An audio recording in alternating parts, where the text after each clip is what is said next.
तो बच्चों आज हम बात करेंगे बिंदु स्राव की। गट्टेशन। गट्टेशन आप जानते हो, बिंदु स्राव को आपने सुना होगा, पहले नाम पढ़ा होगा इसका। गट्टेशन क्या होता है? कुछ पादपों की पत्तियों के किनारे से जल का हाश होता है। क्या होता है? जल मुक्त होता है। ठीक है। और यह जो जल मुक्त होता है यही क्या कहलाता है? गट्टेशन कहलाता है। मतलब पत्तियों के किनारे से जल का मुक्त होने की जो प्रक्रिया है वो बिंदु स्राव कहलाती है। नाम ही है बिंदु स्राव। बिंदु मतलब ड्रॉपलेट, ड्रुप के रूप में, बिंदु बूंदों के रूप में, और स्राव मतलब सिक्रेशन होता है। तो ऐसा कब होता है? कुछ पौधे जैसे अपने पास टमाटर का पौधा है, घास है, या कुकुम्बर जैसे पौधे होते हैं, इनमें मिडनाइट, लेट रात को या सुबह जल्दी प्रातः काल अगर हम देखें, मॉर्निंग में 4 से 5 बजे के बीच में देखें, तो इनकी पत्तियों के किनारों पर पानी की बूंदें पाई जाती हैं। सामान्य लोग क्या समझते हैं ये ओस की बूंदें हैं, परंतु ऐसा ओस किसी नहीं होता। तो जो ये बूंदें होती है पानी की, खासकर सर्दी में जो बूंदें होती है पानी की, ये जो बूंदें होती हैं, ये बूंदें पौधे की पत्ती के किनारों पर उपस्थित कोशिकाओं द्वारा मुक्त की जाती हैं। और इन बूंदों का मुक्त होना ही क्या कहलाता है? बिंदु स्राव कहलाता है। अब बात ये आती है कि ये कैसे मुक्त होते हैं। तो बच्चों ये होती है रूट प्रेशर से, मूल दाब। मैंने बताया था पहले भी आपको कि मूल दाब जो होता है उसके कारण ये मुक्त होते हैं। क्लियर है? तो मूल दाब के कारण क्या होगा? जब ट्रांसमिशन कम होता है और ऑक्सीजन दर बढ़ जाती है, तो पानी होता है, एक्स्ट्रा जो वाटर होता है, उसको पौधा क्या करता है? इन बूंदों से इससे बाहर निकाल देता है। अब जो निकलने वाला पदार्थ होता है, जो निकलता है, स्राव निकलता है, वो स्राव शुद्ध जल नहीं होता। जल तो होता है परंतु शुद्ध जल नहीं होता, क्योंकि इसमें उपस्थित कार्बनिक और अकार्बनिक पदार्थ पाए जाते हैं। इसमें क्या होते हैं? कार्बनिक और अकार्बनिक पदार्थ पाए जाते हैं। ठीक है।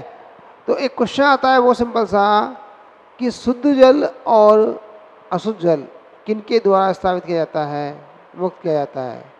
तो अशुद्ध जल का नाम आएगा बच्चों तो क्या आएगा? बिंदु स्राव। और शुद्ध जल का नाम आएगा तो क्या आएगा? वाष्पोत्सर्जन। रंध्रों द्वारा जल का वाष्प के रूप में हानि होना कहलाता है वाष्पोत्सर्जन। और वाष्प क्या होती है? शुद्ध जल। जबकि यहाँ पे क्या है? अशुद्ध जल है। वाष्पन कब होता है? दिन के समय होता है। ये कब होता है? रात के समय, प्रातःकाल होता है। ठीक है। तो ये अलग काम है। वहाँ पर जो बल लगता है वाष्पोत्सर्जन में, वो नेगेटिव प्रेशर होता है, जिसे बोलते हैं ट्रांसमिशन पुल थ्योरी। और यहाँ पे जो होता है वो पॉजिटिव फोर्स होता है, जिसे बोलते हैं रूट प्रेशर। तो ये डिफरेंस आते हैं ट्रांसपिरेशन में और गट्टेशन में। कई बार क्वेश्चन क्या आता है मेडिकल में कि गट्टेशन के लिए कितने कथा सकते हैं, तो आप बताने होते हैं, या वाष्पन के लिए कौन से कथा सकते हैं, तो बताने होते हैं। तो उस समय ध्यान रखना। ठीक है। तो अब हम बात करते हैं यहाँ पर पादप के क्षतिग्रस्त भाग या पत्तियों के किनारों से जल की बूंदों के रूप में हानि बिंदु स्राव कहलाता है। क्लियर?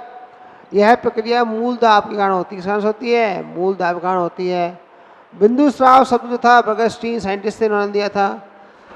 बर्गस्टीन बिंदु स्राव में निकलने वाला जल ये द्रव्य अशुद्ध होता है। क्या होता है? अशुद्ध जल होता है, क्योंकि इसमें कार्बनिक व अकार्बनिक पदार्थ पाए जाते हैं। क्लियर है? फिर यह प्रक्रिया पत्तियों पर उपस्थित विशिष्ट छिद्रों द्वारा होती है।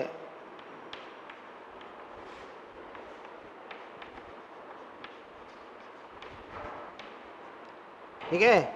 इन छिद्रों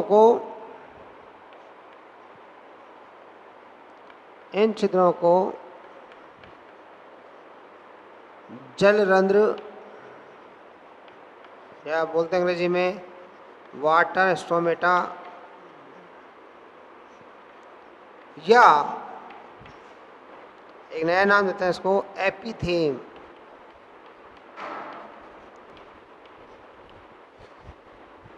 नहीं, या सॉरी हाइडेथोर्स कहा जाता है।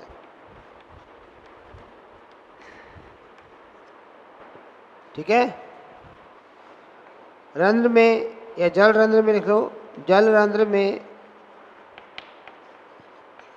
ढीली ढाली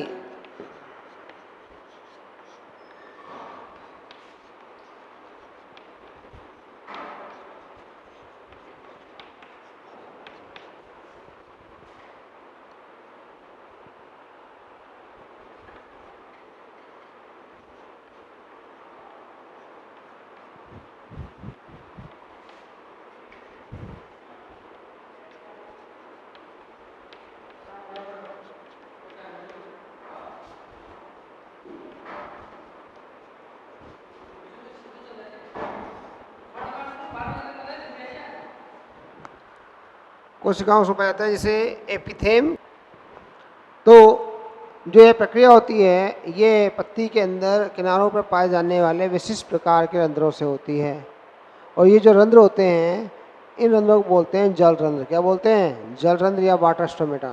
और साइंटिफिकली इनको नाम कहते हैं हाइडेथोर्स। क्या बोलते हैं? हाइडेथोर्स कहा जाता है। ठीक है, ये जो हाइडेथोर्स होते हैं इनके अंदर ढीली ढाली कोशिकाओं का ऊतक या समूह पाया जाता है, कोशिकाओं समूह पाया जाता है, जिसे एपिथेम कहते हैं। ठीक है, एपिथेम कहते हैं। कुछ वैज्ञानिक इसे ट्रांसफर टिश्यू संचरण ऊतक का भी नाम देते हैं। ठीक है, तो अब हम बात करते हैं ये किन किन पौधों में मिलता है। तो देखिए यहाँ पे ये जो पौधे होते हैं ये कौन कौन से हो सकते हैं, जैसे ग्रास है, टोमेटो है, आपका बालसम पौधा होता है, आपके कुकुरबिटेसी जो फैमिली होती है उससे सदस्य होते हैं, इनमें ये पाया जाता है। अब हम बात करें बच्चों डायग्राम की। इस डायग्राम में देखिए, इस डायग्राम में क्या है। अब बात करें हम देखो बच्चों डायग्राम की। इस डायग्राम में देखिए ये एक पत्ती है बालसम। तो इसके जो एग्जाम्पल है वो बच्चों क्या है, ग्रास है, टोमेटो है, बालसम है, कुकुरबिटेसी है, फैमिली इनके सदस्य हैं। ये एक पत्ती दिख रही है आपको डायग्राम में, ये बालसम पत्ती है। अगर हम बात करते हैं इसके अंदर इसकी स्ट्रक्चर की बात करें, इंटर स्ट्रक्चर की बात करें, तो पत्ती के अंदर आपको यहाँ पर जो स्ट्रक्चर दिख रही है, देखो ये सीड्स पे किनारे पर है, ये जो स्ट्रक्चर दिख रही है इस टाइप से, ये आपकी जल रंध्र है। क्या है ये? जल रंध्र कहते हैं इनको। वाटर स्टोमेटा पोर बोलते हैं, स्पेशल पोर या हाइडेथोर्स को नाम देता है। इनके नीचे कोशिकाओं का समूह होता है, दिख रहा है आपका। दो तरह की कोशिकाएं होती हैं, एक तो ये रही जिनमें क्लोरोप्लास्ट पाया जाता है, क्लोरोना, इन्हें तो बोलते हैं क्लोरोकाइमा, ये वाली कोशिकाएं। और दूसरी होती है जो ये मृदुत की कोशिकाएं होती है जिनके अंदर लूज लेयर होती है, इनके बीच में इंटरसेलुलर स्पेस पाया जाता है। तो इनके बीच में देखिए आप ये प्रेजेंट होता है, इसे बोलते हैं इंटर सेलुलर स्पेस या अंतर कोशिकी अवकाश होता है, ये इसमें पाया जाता है। तो इन कोशिकाओं में ये समूह जो होता है इन कोशिकाओं को नाम देता है एपिथेम। क्या बोला जाता है? एपिथेम। और ये क्वेश्चन बड़ा इंपॉर्टेंट है मेडिकल में कि एपिथेम उपस्थित होता है या एपिथेम किस प्रक्रिया में भाग लेता है, तो क्या आएगा? गटेशन। कहाँ उपस्थित होता है? वाटर स्टोमेटा हाइडेथोर्स में उपस्थित होता है। तो मेरे पास ये है, ये जो दिख रही है आपको स्ट्रक्चर चाहिए, क्या है? जाइलम है। तो जाइलम से पानी आता है, वाटर इसके अंदर से जाता है और इन ऊतकों द्वारा ये पानी बाहर निकाल दिया जाता है। एक खास बात दो है यहाँ पे, ये है जो इम्पोर्टेंट रहती है कि ये रंध्र हमेशा खुले रहते हैं, जल रंध्र हमेशा खुले रहते हैं। लेकिन जो पत्तियों में हम जो बात करते हैं ट्रांसमिशन के साथ आती है, जिनमें गार्ड से पाए जाते हैं रंध्र, वो रंध्र जो होते हैं वो दिन के समय खुलते हैं, रात के समय बंद हो जाते हैं। परंतु ये रंध्र हमेशा खुले रहते हैं, इसलिए ये रंध्र उन रंध्रों से क्या होते हैं? अलग होते हैं। क्लियर? तो ये तो एक हुई बात संरचना में आपके गट्टेशन की। अब एक क्वेश्चन आता है आपका मेडिकल के अंदर आता है, स्टेटमेंट है कि गट्टेशन के लिए बिंदु स्राव के लिए कितने कथन सकते हैं, कौन से कथन सकते हैं, या वाष्पीकरण के लिए कौन से कथन सकते हैं, इस तरह क्वेश्चन आता है। तो आपको ध्यान रखना है कि क्या क्या चीज़ अंतर है इनके अंदर। अगर आपको अंतर याद है तो आप इसका आंसर का आसानी से आंसर दे सकते हैं। ठीक है ना? गट्टेशन में क्या और बिंदु स्राव में आपके जो बिंदु स्राव है या वाष्पीकरण जो होता है उनमें क्या अंतर है। तो मैं 3 या 4 अंतर आपको बड़ा इंपॉर्टेंट बता रहा हूँ, क्या क्या है सुन लीजिए। पहला अंतर, बिंदु स्राव जल रंध्र द्वारा होता है और वाष्पीकरण जो होता है रंध्र द्वारा होता है। ठीक है, पहला अंतर। दूसरा, बिंदु स्राव में जो जल रंध्र होते हैं वो सदैव खुले होते हैं, वाष्पीकरण में उपस्थित रंध्र खुलते हैं और बंद होते हैं, ओपनिंग क्लोजिंग होती है उसकी। तीसरा, बिंदु स्राव में जो जल या स्राव मुक्त होता है वो अशुद्ध होता है क्योंकि उसमें कार्बनिक अकार्बनिक पदार्थ मिक्स होते हैं। वाष्पजन में मुक्त जल जो होता है वो वाष्प के रूप में होता है, इसलिए पूर्णतः शुद्ध होता है। ठीक है, बात समझ आ गई। ये बिंदु स्राव होता है, इसके अंदर जो हाइड्रोथोर्स भाग लेते हैं, वहाँ पर कहते हैं स्ट्रोटा भाग लेते हैं। ये खुलते बंद होते हैं, वो खुलते बंद नहीं होते। ठीक है, तो कहने का मतलब है, ये आपको याद रखना है, बिंदु स्राव जो होता है वो मैंने कहा था रूट प्रेशर मूल दाब के कारण होता है, जबकि वाष्पजन होता है वो धनात्मक या ऋणात्मक किससे होगा बताओ? वो ऋणात्मक दाब से होता है। मूल दाब धनात्मक दाब होता है, जबकि वाष्पजन जो तनाव होता है वो क्या होता है? ऋणात्मक बल होता है, तो उसके कारण वाष्पजन होता है। ठीक है, बात समझ आई? तो students, next one is the bleeding. Bleeding या we can say when a cut, bleeding क्या होगा अपन कैसे बोलेंगे सिंपली लैंग्वेज, अपन कैसे कहेंगे ब्लीडिंग क्या है? तो आपके हाथ में कहीं पे किसी भी किसी से कट लग जाता है तो क्या होता है? ब्लड बाहर आता है। ठीक है, तो क्या बोलते हैं उसे हम लोग? ब्लीडिंग बोलते हैं ना, ये सब ब्लड आ रहा है तो ब्लीडिंग हो गई। सेम कंडीशन अगर प्लांट्स के लिए होता है, the bleeding for the plants. Plants में क्या होगा? Any part of the plant that is damage और कट बाय एनी रीजन। ठीक है, these are release a exudate a sap that is known as the bleeding. So we can say the fast flowing of the liquid from the injured or cut part of the plant. Injured or cut part of the plant is known as the bleeding. Clear? क्या कहलाएगा? bleeding कहलाएगा। ठीक है, अगर हम बात करें कि पादप के कटे हुए क्षतिग्रस्त भाग से रस का स्त्रवण होना ही कहलाता है, bleeding कहलाता है। क्लियर है? जैसे आपके कट लग गया ब्लीडिंग होती है, सेम इसी प्रकार से यहाँ पे क्या होती है? ब्लीडिंग होती है कट पार्ट से। आपने पौधा अपने घर में आपने देखा होगा, ये नीम का पेड़ लगा है या कोई पौधा लगा हुआ है, आपके ट्री लगा हुआ है, वृक्ष लगा हुआ है या छोटा पौधा लगा हुआ है, आपने उस पर कुल्हाड़ी से वार कर दिया, ऐसे क्या हो जाएगा? घाव बन जाएगा। उस घाव में से एक लिक्विड आता है, फेनोलिक कंपाउंड आते हैं, जनरली क्या होते हैं? फेनोलिक कंपाउंड होते हैं। तो वो घाव होता है। आपने देखा होगा गोंद बनता है, गोंद। तो गोंद क्या है? पौधे के अंदर आता है, नीम के अंदर गोंद आता है, बबूल में गोंद आता है। ये क्या होता है? रस होता है। क्या होता है? पौधे का रस होता है। ठीक है, किसी पौधे को कट लगाते हैं तो उसमें लिक्विड बाहर आता है। तो जो लिक्विड बाहर आता है उसे हम बोलते हैं ब्लीडिंग। तो हमारे यहाँ तो ब्लड दिखाई देता है, रेड रखा होगा, ब्लड आ रहा है कट लगने पर। अब प्लांट के अंदर ये येलोइश हो सकता है, वाइट हो सकता है, पिंकिश टाइप का हो सकता है, डिफरेंट टाइप का कलर का हो सकता है। ठीक है, तो हम ये बात कर रहे हैं कि पादप के कटे हुए भाग, क्षतिग्रस्त भाग से रस का स्त्रवण हो रहा, ब्लीडिंग, ये रस स्त्रवण कहलाता है। क्लियर? ये जो प्रेस होता है किस कारण होता है? ये होता है बच्चों मूल दाब कारण। किस कारण होता है? मूल दाब के कारण होता है। मूल दाब के अंदर क्या होता है? कि मैंने बताया था मूल दाब के दो छेदान बताए थे मैंने आपको, एक तो गट्टेशन बिंदु स्राव और एक दूसरा क्या था? ब्लीडिंग। अब हम बात करते हैं कि किस में होता है। तो अफीम और रबर, आपने दो पौधे नाम सुने होंगे। अफीम मतलब ओपियम होती है। ओपियम का जो फल होता है इस टाइप का होता है बच्चों, आपको पता ही है, ये तो आपने पढ़ा हुआ है। इस टाइप से ओपियम का फल होता है, अफीम होता फल होता है। इस फल के ऊपर इस प्रकार से चीरे लगा देते हैं। क्या लगा देते हैं? चीरे लगा देते हैं चाकू से। हर एक फल में ओवरी में चीरे लगा देते हैं। उसको चीरे लगाने से क्या होता है? उसमें से लिक्विड बाहर निकलता है, वो वाइट रंग का, वो लिक्विड जमा हो जाता है, बाद में उसको अलग कर लिया जाता है, जिससे हमारे पास अफीम से क्या होती है? हेरोइन ये मिलती है। तो ये जो हमारे पास कंडीशन होती है ये अफीम से होती है। ऐसे ही आपने दूसरी बात जो देखी है, रबर प्लांट में होता है, लेटेक्स प्लांट होता है। लेटेक्स प्लांट के अंदर ये ट्री होता है ऐसे, इस ट्री के अंदर ये हम लोग ऐसे कट लगा देते हैं ऐसे, और कट लगाने के बाद इसके नीचे एक वो कीप लगा देते हैं जिसके अंदर ये मिल्क इकट्ठा होता है। तो आपने पढ़ा है 11वीं क्लास में बच्चा संदिग्ध असंदिग्ध प्रकार की, इसमें जो वाहिनिकाएँ आपस में जुड़ी होती हैं, जिसके कारण क्या होता है? वो जो यहाँ इकट्ठा होता है, वाहिनिकाएँ क्या होती हैं? जिससे जल स्थानांतरित होता है, उनके द्वारा लेटेक्स वाहिनिकाएँ होती हैं। लेटेक्स वाहिनिकाएँ क्या करती हैं? वो वेसल्स होती हैं वाहिकाएँ, वो मिल्क इकट्ठा कर लेती है और मिल्क को क्या लेती है? यहाँ पर लाके इकट्ठा कर लेती है, और इस मिल्क को इकट्ठा करके हम लोग ले जाते हैं, जिससे रबर का निर्माण होता है। तो ये इसका एग्जाम्पल है। ठीक है, इसके अलावा टोडी पाम, एक पौधा होता है टोडी पाम, जिसका साइंटिफिक होता है कैरियोटा यूरेनस। टोडी पाम जो होता है वो सबसे अधिक रस श्रवण करता है, टोडी पाम के पौधे द्वारा होता है। और इस टोडी पाम से लगभग माना जाता है कि एक दिन में 50 लीटर, एक दिन में 50 लीटर हमारे पास रस श्रवण होता है।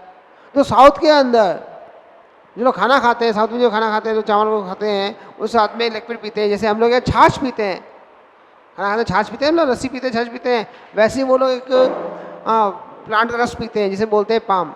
वो देसी मदिरा कहते हैं उसको कहने को तो, लेकिन वो पाम रस होता है जो खाने साथ में खाया जाता है, पिया जाता है। तो टोडी पाम जो होता है वो काम में निकलता है, और सबसे अधिक जो निकलता है रस उसी स्तरण उसी में होता है कि लगभग एक दिन में 50 लीटर तक स्तरण होता है। ठीक है, तो ये हमारे पास ब्रीडिंग है। सिंपल आ गई बात समझ में आपको, क्लियर है? तो बच्चों आज हम बात करेंगे आगे अगले पॉइंट पे, इसे बोलते हैं विल्टिंग, या हिंदी में कहते हैं इसको मलानी। किसकी बात करते हैं हम लोग? मलानी की। तो मलानी क्या होती है? बहुत सिंपल चीज़ है। आपने देखा होगा दोपहर के समय, गर्मियों के समय जो होता है दोपहर में या इस समय, कि पौधा जो होता है वो दोपहर में उसकी पत्तियाँ लूज हो जाती हैं, मुरझा जाती हैं, ऐसे पौधा पत्तियाँ नीचे डाउन कर लेता है, और शाम होते ही वापस से पत्तियाँ भी सही अवस्था में आ जाती है। तो मलानी क्यों होती है? जब किसी पौधे में वाष्पशोषण दर बहुत अधिक हो और जल अवशोषण दर क्या हो? बहुत ही कम होती है, तो उस कंडीशन को बोलते हैं हम लोग क्या? मलानी। तो आपने देखा होगा ना अपने घर में जो गमले में पौधे होते हैं वो मुरझा जाते हैं दोपहर के समय, लगता है कि ये जो जान नहीं है, सूख गए हैं, मर गए हैं या सुस्त हो गए हैं, और शाम को वापस से वो सही जाते हैं। That is Malani. मलानी क्या होगी? जैसे मेरे पास ये पौधा डायग्राम बच्चों ने बनाया है, मेरे पास ये पौधा है, ये पौधा जो है दिन के समय है, इसमें हर सेल टर्जिड अवस्था में, स्फीत अवस्था में। तो स्फीत अवस्था में क्या होगा? पत्ती का आकार पूरा फैला होगा। ठीक है, लेकिन जैसे जैसे दिन की लंबाई बढ़ेगी, दोपहर आएगी, लाइट की इंटेंसिटी बढ़ेगी, तो क्या होगा? ट्रांसमिशन ज़्यादा हो जाएगा। जैसे पत्ती में क्या होगा? पानी कम हो जाएगी। तो उस पानी कमी कौन पूर्ति करेगा? रूट करती है। लेकिन रूट अगर पूर्ति नहीं कर पाए, रेट ऑफ ट्रांसमिशन कैसी थी? यहाँ पर कम थी। जल अवशोषण दर क्या थी? ज़्यादा थी। लेकिन अगर रेट ऑफ ट्रांसमिशन क्या हो जाए? बढ़ जाए, और रेट ऑफ वाटर एब्जॉर्प्शन, जल अवशोषण दर क्या हो जाए? घट जाए, तो क्या होगा? जल अवशोषण की दर घटने पर क्या होगा? जल अवशोषण दर घटने पर और ट्रांसमिशन बढ़ने पर पत्तियों में पानी की कमी हो जाएगी, और इस कमी से स्फीति क्या हो जाएगी? कम हो जाएगी। स्फीति कम होने से क्या होगा? पत्ती का आकार सिकुड़ जाएगा, छोटा हो जाएगा। ठीक है, और इससे पत्ती लगेगी, मुरझा जाएगी। इसको ही हम बोलते हैं क्या? विल्टिंग। ठीक है, तो विल्टिंग समझ में आ गई आपको? तो दिन के समय क्या हुआ? हाई ट्रांसमिशन और लो वाटर एब्जॉर्प्शन होगा, लेस होगा यहाँ पे। तो इससे के कारण क्या होगा? टर्जिडिटी डाउन हो जाएगी, कम हो जाएगी, और टर्जिडिटी कम होगा, पौधा ऐसा हो जाएगा। ठीक है, शाम को वापस क्या होगा? ट्रांसमिशन कम हो जाएगा और ये एब्जॉर्प्शन बढ़ जाएगा, तो पौधा अपनी प्रारंभिक स्थिति में आ जाएगा। ठीक है, अब बात करते हैं विल्टिंग की। विल्टिंग जो होती है दो तरह की होती है बच्चों। एक होती है अस्थाई और दूसरी होती है स्थाई। क्या होती है बच्चों? स्थाई होती है। अंतर क्या है स्थाई अस्थाई में? यदि पौधे में दोपहर के समय मुरझा जाता है और शाम के समय प्रारंभिक स्थिति में आ जाता है, इसे बोलते हैं अस्थाई। क्या बोलेंगे? अस्थाई। कि दोपहर में समय वाष्प अधिक होने पर और अवशोषण कम होने पर पौधे में मुरझा गया, अर्थात उसने वाष्प को कम कर दिया। देखो ये सिंपल चीज़ है बच्चों, एक बताता हूँ मैं आपको। ये मेरे पास पत्ती, मेरा हाथ अगर पत्ती मान लो, अगर ये पत्ती ऐसे फैला हुआ है मान लीजिए, तो क्या हुआ? सरफेस एरिया ज़्यादा है, तो ट्रांसमिशन क्या होगा? ज़्यादा होगा या कम होगा? ज़्यादा होगा। ठीक है, और मैंने इस हाथ को ऐसे कर लिया, अभी मेरा ये हाथ है, तो हाथ को मैंने सिकोड़ लिया, सरफेस एरिया कम हुआ या ज़्यादा हुआ? कम हो गया। कम हो गया, ट्रांसमिशन कम होगा या ज़्यादा होगा? ट्रांसमिशन कम होगा। तो पौधा ट्रांसमिशन कम करने के लिए अपनी पत्तियों को, फैली पत्ती थी उसको क्या कर लेता है? डाउन कर लेता है। ऐसे कर लेगा, इससे क्या होगा? सरफेस एरिया कम हो जाता है और ट्रांसमिशन कम हो जाता है। ये तो हो गई विल्टिंग। ठीक है, लेकिन शाम को जैसे हुई इवनिंग में क्या होगा? बताइए क्या होगा? ट्रांसमिशन कम हो जाएगा, तो इंटेंसिटी कम हो जाएगी सनलाइट की और एब्जॉर्प्शन बढ़ जाएगा, जिससे क्या होगा, पौधा अपनी पुनः प्रारंभिक अवस्था में आ जाएगा। ये तो कहलाएगी अस्थाई, क्या कहलाएगी, अस्थाई। लेकिन यदि हमारे पास ये पौधा है और गमले में पानी नहीं है, बिल्कुल भी डाला ही नहीं हमने, तो क्या होगा, पौधे ने एक दिन वेट किया, शाम तक ठीक हो गया, परंतु लगातार ट्रांसमिशन होने के कारण और वाटर एब्जॉर्प्शन ना होने के कारण क्या होगा, पौधे के अंदर जो जल स्तंभ होता है वो टूट जाएगा। जल स्तंभ होता है किसमें, तने के अंदर, वो टूट जाएगा और उस टूटने से क्या होगा, पौधे के अंदर सेल क्या जाएंगी, श्रिंक हो जाएंगी। क्यों, ट्रांसमिशन में पानी उड़ जाएगा तो सेल में पानी बचेगा नहीं, फ्लैसिड होंगी और बाद में वो श्रिंक हो जाएंगी। तो अगर ऐसी कंडीशन हो जाती है तो उसमें पौधे को पानी देने पर भी वो अपनी प्राथमिक स्थिति में नहीं लौट पाता, पानी देने पर भी वो प्राथमिक स्थिति में नहीं लौट पाता। ठीक है, इसे हम बोलते हैं परमानेंट विल्टिंग। अपनी सिंपल हम घर पे कहते हैं इस पौधे को लू मार गया, अपने घर में पौधा लगा होता है तो हम कहते हैं इस पौधे को लू ने मार दिया। तो लू का मारने का मतलब क्या हुआ, लू मतलब गर्म हवाएं चलती हैं, लू क्या होती है, गर्म हवाएं चलती हैं। जब लू चलती है तो क्या होगा, ट्रांसमिशन रेट क्या हो जाती है, बहुत ज़्यादा बढ़ जाती है। उसके बढ़ने से क्या होगा, ट्रांसमिशन रेट बढ़ने से क्या होता है, पानी कमी होगी लेकिन एब्जॉर्प्शन कम हो जाता है। इसके कारण हमारे पास ये अपनी प्रारंभिक स्थिति में नहीं हो पाते और इस प्रकार बोलते हैं हम लोग स्थायी मलानी। क्या बोलते हैं, स्थायी मलानी। क्लियर, आज समझ में आ गई। तो बच्चों अब हम बात करेंगे आज, वो है रंध्र, वातरंध्र और जलरंध्र में अंतर। हमारे पास तीन चीज़ होती है बच्चों, एक होती है रंध्र, दूसरा होता है वातरंध्र और तीसरा होता है आपका जलरंध्र। क्या होता है, जलरंध्र। हम इन तीनों की बात करेंगे, इन तीनों में क्या क्या होता है। तो रंध्र और वातरंध्र दोनों आप 11वीं क्लास में पढ़ चुके हो। 11वीं क्लास के अंदर एनाटॉमी के अंदर मैं पढ़ा चुका हूँ आपको, रंध्र क्या होता है, वातरंध्र क्या होता है, डिटेल में पढ़ चुके। और तीसरा हमारे पास आता है कौन सा, जलरंध्र। वो हमने पहले लेक्चर में पढ़ाई था, जलरंध्र क्या होता है। तो इन तीनों में रंध्र, वातरंध्र और जलरंध्र तीनों ही रंध्र हैं, परंतु इनमें डिफरेंस क्या होता है ये पता करेंगे हम लोग। तो मैंने यह डायग्रामेटिक समझाया हुआ है आपको कि डायग्राम रूप से मैं आपको इनका डिफरेंस समझाऊंगा, डायग्रामेटिक क्या डिफरेंस होता है, रिप्रेजेंटेशन डायग्रामेशन। रंध्र जो होता है उसमें पोर होता है, इसमें पोर है, और इसमें क्या होता है, ये पोर किससे बनाता है, द्वार कोशिकाओं से। क्या होती है, इसमें गाढ़ से होती है, द्वार कोशिका होती हैं, और द्वार कोशिका कहने वाली होती है सहायक कोशिका, जिन्हें बोलते हैं सब्सिडी सेल कहते हैं। और इन द्वार कोशिकाओं में क्या होती है, अर्ये माइक्रोफाइब्रिल की पट्टिकाएं बनी होती हैं जो अल्फा सेलुलोज से बनी होती है। क्लियर। तो रंध्र में द्वार कोशिकाएं पाई जाती हैं, पहली चीज। ठीक है। और वातरंध्र में ये होता है, ये तो पोर होता ही है क्योंकि ये बना हुआ है एपिडर्मिस के फटने से बना हुआ है। इस पोर के नीचे जो होती है कोशिकाएं वो क्या होती हैं, लूजली अरेंज होती हैं, धीरे रूप से व्यवस्थित होती हैं।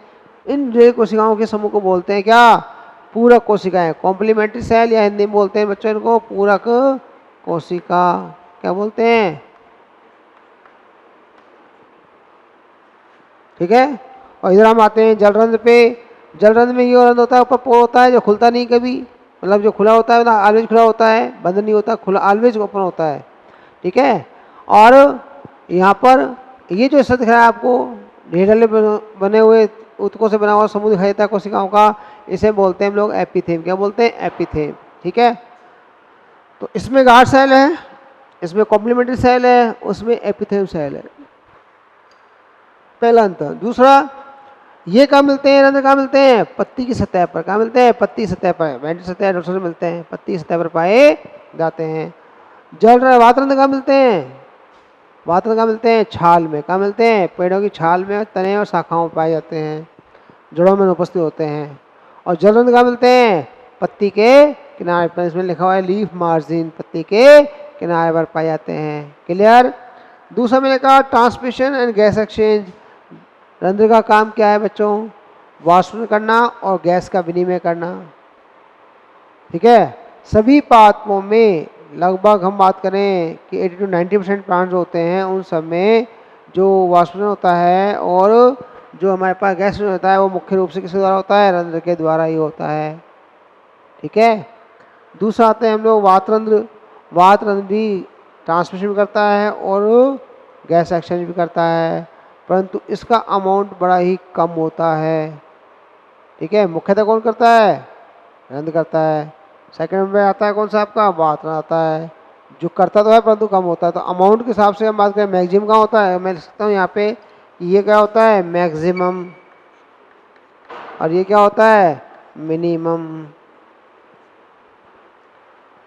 इसमें ढीली कोशिकाओं से बना समूह मिलता है, इसे हम बोलते हैं एपिथेम। क्या बोलते हैं, एपिथेम कहते हैं, या कॉम्प्लीमेंट्री सेल। तो वातरंध्र में बोलते हैं हम लोग क्या, कॉम्प्लीमेंट्री सेल या पूरक कोशिकाएं, क्या बोलते हैं इनको, पूरक कोशिकाएं। और जलरंध्र में क्या बोलेंगे, एपिथेम बोलते हैं। दोनों ही ढीली कोशिकाओं से बना हुआ समूह है, दोनों में ही, परंतु नाम अलग है। इसमें कॉम्प्लीमेंट्री सेल, इसमें एपिथेम होता है। तो लीफ मार्जिन मिलता है, गट्टेशन बिंदु स्राव पदार्थ उसमें होता है, और एपिथेम पाया जाता है। ये इन तीनों में बच्चों अंतर है। तो ये कभी भी क्वेश्चन आ जाए आपका रंध्र, वातरंध्र और जलरंध्र में अंतर लिखिए या समझाइए, तो आप लोग ऐसे बनाकर समझा सकते हो। तो बोर्ड पे डायग्राम है, इन डायग्राम को आप ड्रॉ कर लीजिए। दिख रहा है सब कुछ आपको। फिर भी कोई दिक्कत आ रही हो, समझ नहीं आया तो आप मुझसे पूछ सकते हैं। ठीक है बच्चों।